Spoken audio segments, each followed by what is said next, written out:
गॅसवरती आपण करणार आहोत पराठा। पण हा पराठा करत असताना तुमचा हात अजिबात भरणार नाहीये। आपल्याला कोणत्याही प्रकारचं पीठ मळायचं नाहीये, त्याचं स्टफिंग तयार करायचं नाहीये आणि अर्थातच तो पराठा तर अजिबात आपण लाटणार नाहीये।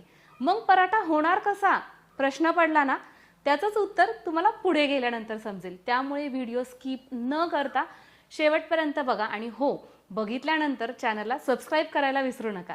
चला तर रेसिपीला सुरुवात करूयात।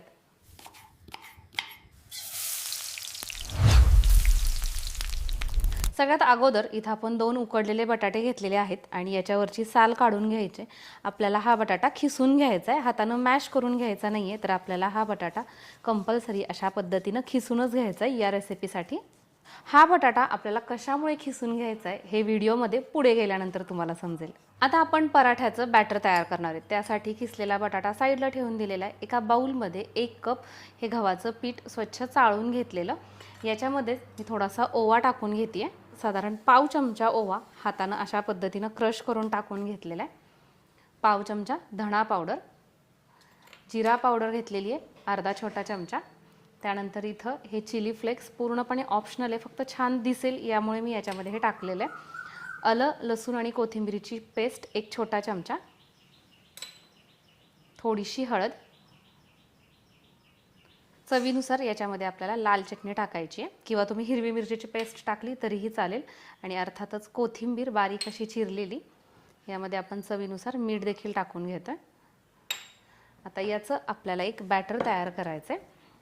अगोदर हे आपण मिक्स करून घेऊयात सगळे ड्राय इन्ग्रेडियंट। याच्यामध्ये आवश्यकतेनुसार थोडं थोडं पाणी टाकायचं आहे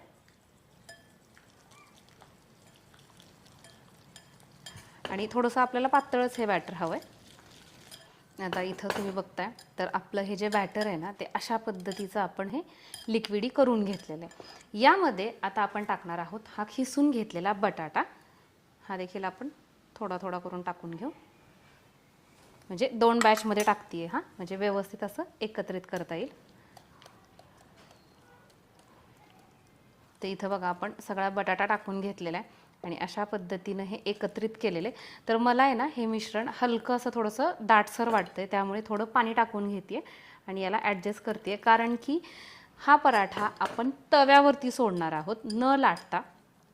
तर त्यामुळे आपल्याला ते सोडता यावा अशा पद्धतीचं आपण हे बॅटर तयार करतोय। तर इथे तुम्ही बघू शकता अशा पद्धतीची आपल्याला याची कन्सिस्टन्सी हवी आहे। जर तुमच्या नाहीच लक्षात आलं की नाही, तर सरळ एक पराठा सोडला की नाही, मग ते आपल्याला कशा पद्धतीने पीठ ॲडजस्ट करायचं हे लक्षात येतं। चला पराठा सोडून घेऊयात।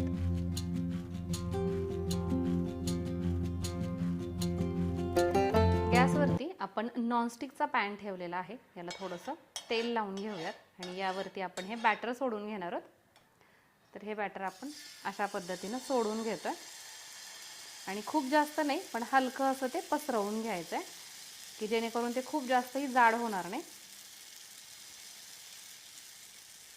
अशा पद्धतीने गॅसचा फ्लेम आपण मीडियम टू लो ठेवणार आहोत।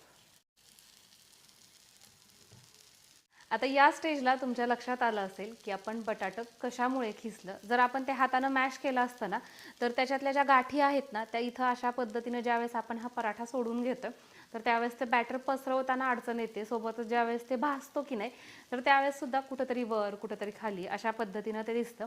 आणि अशा पद्धतीने जर तुम्ही बटाटा खिसून घेतला, बॅटरमध्ये तो टाकला, तर असा बटाटा असा वेगळा असा काही जाणवत नाही, त्याच्यामध्ये तो एकजीव होऊन जातो। वरच्या साईडनं हे अशा पद्धतीने कोरडं होऊ द्यायचं आणि नंतरच आपण आता पलटी करणार आहोत। तुम्ही याला रंग बघू शकता, अप्रतिम अशा पद्धतीचा आलेला आहे। आणि अशा पद्धतीने ज्यावेळेस तुम्ही पराठा करता, अर्थातच खूप जास्त तुमची भांडी भरत नाहीत, जास्त त्या हातांचा, त्या पिठाचा, ती परात, तो तांब्या, जे काही सगळी भांडी आपल्याला लागतात ना, त्याचा अजिबात राडा होत नाही। आणि त्याच्यापेक्षाही महत्त्वाची गोष्ट म्हणजे एकदम इन्स्टंट प्रोसेस आहे तो पराठा। ते स्टफिंग त्याच्यामध्ये भरा, ते लाटा आणि नंतर मग सगळ्या त्या ज्या गोष्टी आहेत त्या सगळ्या कमी होतात। फक्त बॅटर तयार करायचं आणि सोडायचं आणि हा पराठा संपेपर्यंत आहे तसा मऊ लुसलुशीत राहतो, सॉफ्ट राहतो। मुलांच्या डब्यामध्ये तुम्ही देऊ शकता किंवा नवऱ्याच्या डब्यामध्ये सुद्धा देऊ शकता।